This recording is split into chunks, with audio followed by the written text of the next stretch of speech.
Planning for your business is, I like to think big to small. So I want to understand big overarching ideas that I want to accomplish. Now, to keep this video short enough, I'm not going to go too deep into this, but this is something that I love to go down the rabbit hole in. You have to first start with who you are on the inside. Because if you're the founder of a business, or if you're working inside of a business, you have to have some baseline set of beliefs that you want to project out to the world. In the fitness industry, it's very easy to say, I want to help my clients. Well, how do you want to help your clients, and why does helping your clients in that way make you feel so good and benefit them so well?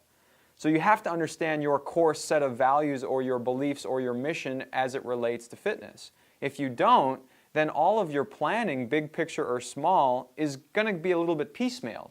You can't actually plan without a baseline set of beliefs, right? Because the world is so complex at this point, even for a local gym, that you have to have something to fall back on, because you're constantly going to be asked questions or put into difficult situations, and the way that you'll make those decisions is based on the beliefs that you have. It's based on the core values that you honestly have. So don't just say that you have beliefs, don't just say that you have values, actually live and act in those values.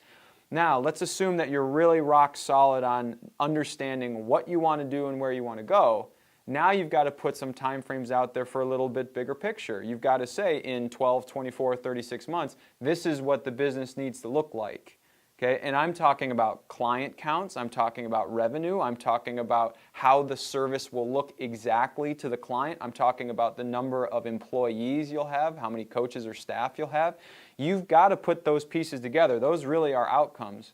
What you then have to do is you have to put a specific reason why that's important to you, because that puts the emotion inside of your gut that will make you run through a brick wall to make sure that you do it. So that outcome and purpose mentality can get you from 12, 24, 36 months all the way down to quarterly, monthly, weekly, daily.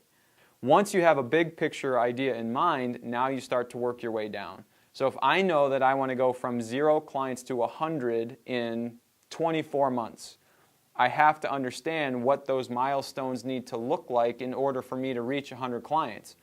You can see how you need to lay this out. Just like a great program designed for a client, you've got to work your way back to how you're going to ultimately hit the big goal that you have.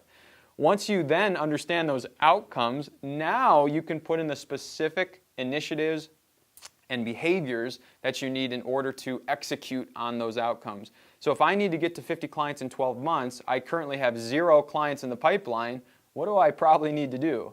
I probably need to build some awareness around my brand, I probably need to have a conversion strategy for clients, and I also probably need to start to build out some partnerships so that people around me start to have a consistent reason to put clients into the gym. It's a really long and drawn out process if you really play this thing tightly, but think big to small, think outcomes and purpose first, and then once you understand where you want to go, think about the execution strategy step by step in terms of milestones to get there.